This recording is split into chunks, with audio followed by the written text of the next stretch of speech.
should I say buenos dias? Xin chao. Magandang umaga po. Good morning.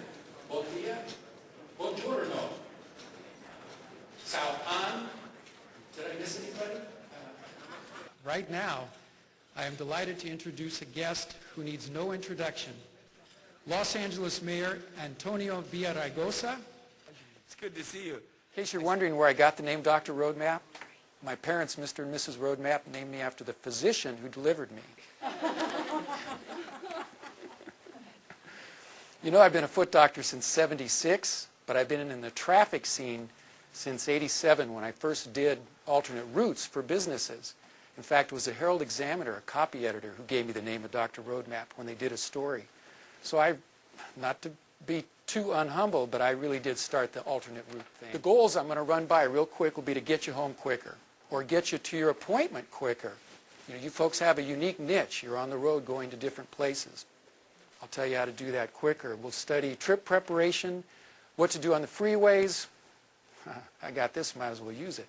Surface streets, alternate routes. Reading between the lines of traffic reports. In other words, what the reporter says and what's really going on are sometimes two different things. I'll give you the inside skinny. And using technology. The other goal is to reduce commuting stress. I know some of the top psychologists in the industry. I'll pass along their knowledge. Keeping out of trouble. You don't want to rush to get a ticket on your way to see a patient. I'll tell you how to help that. Avoid road rage.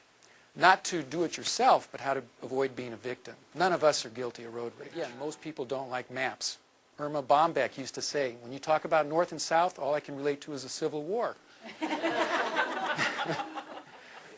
In fact, studies show that half the commuters do not get off the freeway no matter what. They'd rather stay in the mess. I remember once we took off at 6:15 at Van Nuys Airport. A cement truck had tipped over, and the drum came off the cement truck and rolled across the freeway. And as it did, it laid down a berm of cement, which hardened. It was down for the count. So at 6:15, first traffic report, don't get on the 405 in Van Nuys. Got it, folks? Do not get on. Well, we landed at 9:15. People were still getting on. And we told them every single report. They're afraid because they don't look it up in advance and know the surface stuff. From NBC News World Headquarters in New York, this is NBC Nightly News with Brian Williams. Now to the warning that has gone out to every Californian for weeks, and the approaching event this week they are calling Carmageddon. I'd say it'd be equivalent to closing the Golden Gate Bridge or the Lincoln Tunnel. David Rizzo calls himself Dr. Roadmap, a self-described guru of finding a freeway shortcut. You may even want to pack a tent in your car, some water, you know, a Coleman stove. It's going to be that bad. At work, adding a little green to your commute. Each year, Americans sit in traffic for an astonishing 4.2 billion hours, wasting nearly 3 billion gallons of fuel. How can you reduce both of those numbers? David Rizzo is a commuting expert and the author of Survive the Drive. And David, good morning. My pleasure. We should also note you're known as Dr. Roadmap. Dr. Roadmap. Everybody wants to be green, but right now people want to save frustration. They really want to save on the cost of gas. A lot of things are coming together that may change our habits.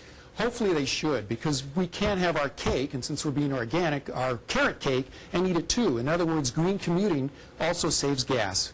Just a matter of rethinking our commute and our habits. Right, and I think we all get the idea that mass transit is better on the environment, and so the notion is, okay, we should all ditch our cars and take the bus or the train.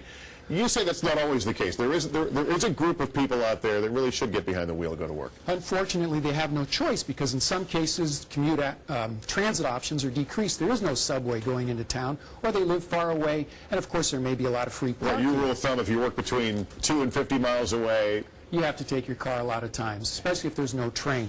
But if you carpool, you can cut down your greenhouse gases by 50%. So while you're still driving, you're still helping the environment. All right, and talk about you avoid high speeds, jackrabbit starts. There's ways, even if you have to drive, you can. Correct. One of them is, again, like you said, avoid jackrabbit starts. Drive as if you had an egg underneath your gas pedal. If you stomp on the gas, you're going to break it, get yolk all over your floor mats.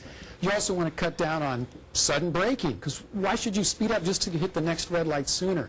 And turn off your cruise control and stop and go traffic, and definitely slow down. Do you know if you go faster than 55 to 70, your gas mileage drops by 4.3 gallons. See, that's a lot. I think we talk about the savings, but these little tips can save a lot of gasoline. Yes, in fact, it's like green commuting can actually put a little green in your wallet. Right. All right, let's talk about the bus. Who should take the bus to work? People who live like within 15 miles of work and can walk to the bus stop within 15 minutes, they should take the bus. It's a good deal because it only uses 1.5% of the energy in getting us to work. And in some parts of the country, the train is the option, commuter train services. Train is ideal for places where you've got a crowded central business district like New York or San Francisco. You got to cover long distances, and parking is a hassle. Take the train. New York City Transit alone saves 400 million tons of pollution from going in the air every year. Is traffic getting worse every year? Anybody who commutes to work will swear that's the case. Is it the case? Traffic is getting worse, and the amazing thing is it's getting down to small cities like Louisville, Nashville. They have tough commutes nowadays. In Atlanta, the average person spends 60 hours a week extra getting to work. Not very productive time. No. All right, not good for the environment necessarily. David, thanks very much. Good to have you here. For more pointers to help reduce your commute's carbon footprint, head to our website, todayshow.com. From a